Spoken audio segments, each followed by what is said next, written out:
those of you who have been waiting for the legal Loon Award should not have to wait any longer. It is the time for the legal Loon Award. Each week we provide this glorious award to the most nonsensical and nincompoopish religious idea that we have come across.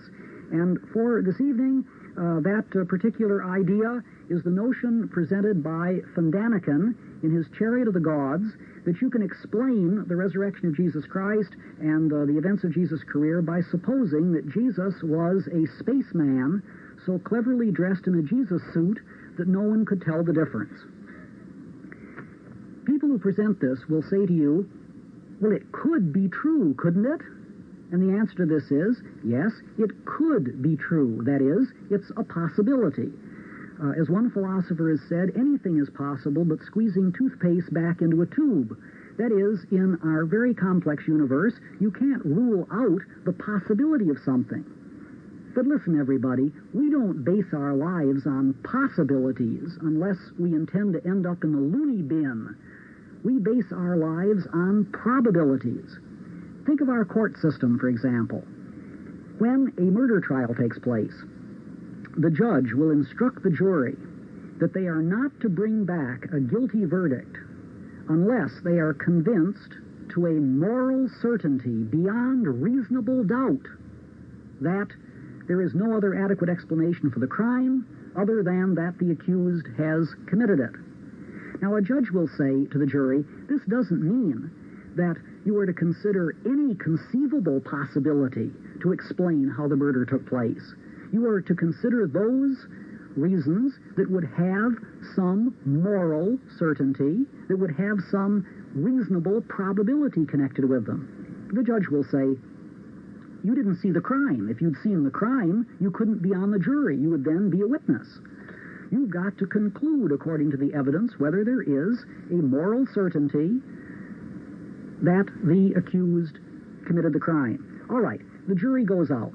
The jury comes back in after having had a fine meal at the state's expense, and the judge says, gentlemen of the jury, have you reached a verdict? The jury chairman gets up and he says, we have, Your Honor. It's true, Your Honor, that the accused was found in a locked room with the victim who had been cut into 6 equal-sized pieces. And it's true that the accused had an axe in his hand, and it's true that the victim's blood was on the axe and the fingerprints of the accused were all over the axe, and the room was locked.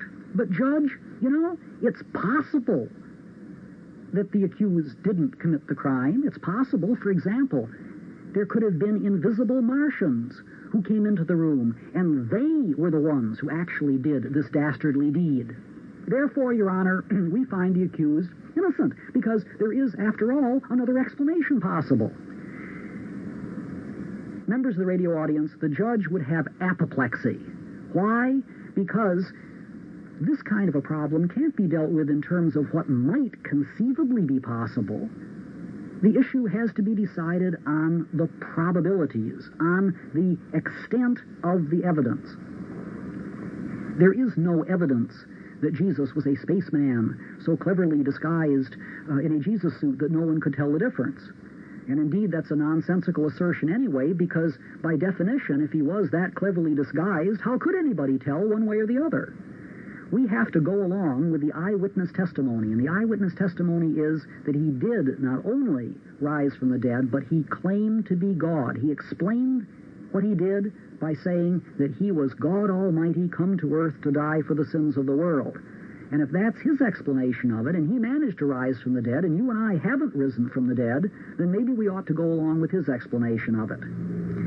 You know, it's possible that the person sitting next to you there at the radio is a Martian, so dressed in a good friend suit that you can't tell the difference. It's also possible that I am a Martian, so cleverly dressed in a Montgomery suit that you can't tell the difference.